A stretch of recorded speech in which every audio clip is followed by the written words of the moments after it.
What's up guys, that Panda Gun, I'm here again with another video, and today we're going to be looking at the drum in Region 300, okay? And I'll try to make this video as quick as possible, as I do not have a lot of footage, as I did wake up pretty late today. Or I guess I actually woke up early, which is why I was able to even catch any of this, but I woke up too late to the fight. I don't have a lot of footage, you're not going to see anything sped up, etc., and we're going to kind of just hop into this and talk about it. I do want to also say real quick that I know there's been other like region fights and stuff, but I have missed those. I haven't been on to record them. They usually happen while I'm actually sleeping, unfortunately, which I would have recorded if possible. That being said, let's hop right into this. So I will say there's like a lot of stuff that you kind of hear with these things, right? I feel like there's so many rumors and stuff that it's kind of hard to understand what exactly happens. And I had to get like multiple kind of perspectives on this, and there's so many rumors that fly around that it's hard to get a really cohesive answer on this, but I did manage to get that. I did hear rumors like, for example, Jessica joining DHX or something. That maybe was the reason, right? From what I've heard, this isn't the reason. There were just like a lot of rumors that were kind of flying around, even I don't know, man, like people all over, right?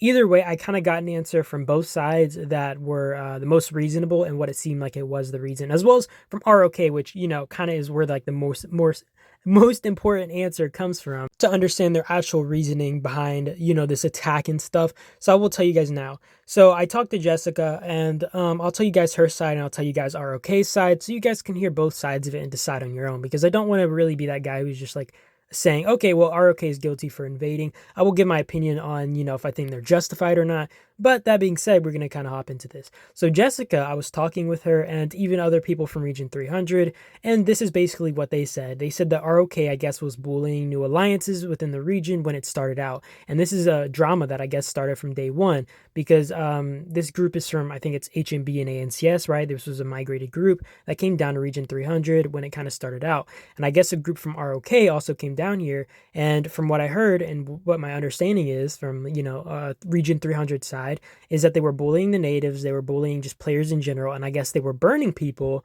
And you know, I'm gonna leave that to you guys to decide if you actually believe it or not, because I don't want to be the judge and jury here. But you know, that is what I've heard, and from what it sounds like, it's just like what everybody in Region 300 was kind of relaying, right? And on ROK's end, I kind of talked to one of the leadership, and I will say that the language barrier is there, so it is possible that I don't know everything that they were kind of trying to convey to me, but they were basically saying that I guess they locked up their zone 2. I'm not sure if they were trying to lock up every zone 2, but they basically just left it at that and said they were trying to lock up zone 2, and that they said they got betrayed by Region 300. And when I say Region 300, I'm talking about this like under this 300 alliance. It's kind of hard because both these groups are like named 300, right? Like their alliances. Basically, ROK's group said that they were betrayed, and the information, I got it from an R4, so you guys, you know, like this should be as reliable as it gets from an ROK member, and they seem pretty invested in this, as if they were personally affected, as if they were, you know, actually there during the fight. So it seems like they personally felt betrayed, I guess, and maybe they thought that maybe there was like an agreement, and that's what it sounds like. There was an agreement between the 300 group and them to be allies, and once the 300 group, I guess, maybe saw them attacking these groups and stuff, they thought it wouldn't be, you know, wise to kind of side with them, and they kind of wanted to protect the region.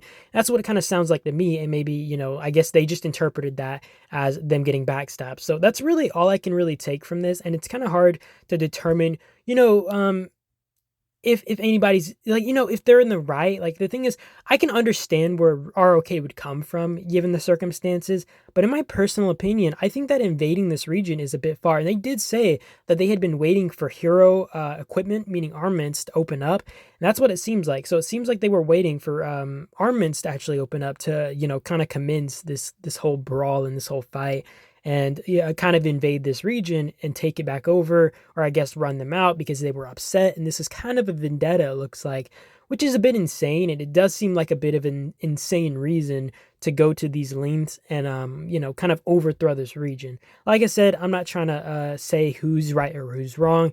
That's really up to your discretion here. But I just wanted to give you guys my opinion about who I like, my personal opinion about, I guess, invading this region. And like I said, in my opinion, I just don't think it was like a good call. I think, like, honestly, it's not worth it at that point.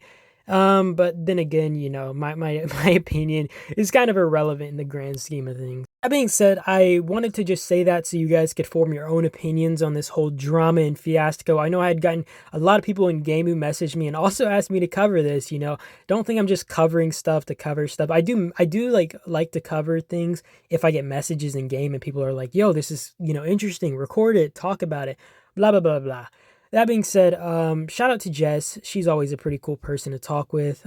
Cool, well, in my opinion. I know I'm a little bit biased in here, just because you know I'm personally tied a little bit more to like Region 300 players, but I did want to give ROK kind of the chance to you know have their own side out, because I didn't want to just I didn't want to just tie these guys down and crucify them. You know what I mean?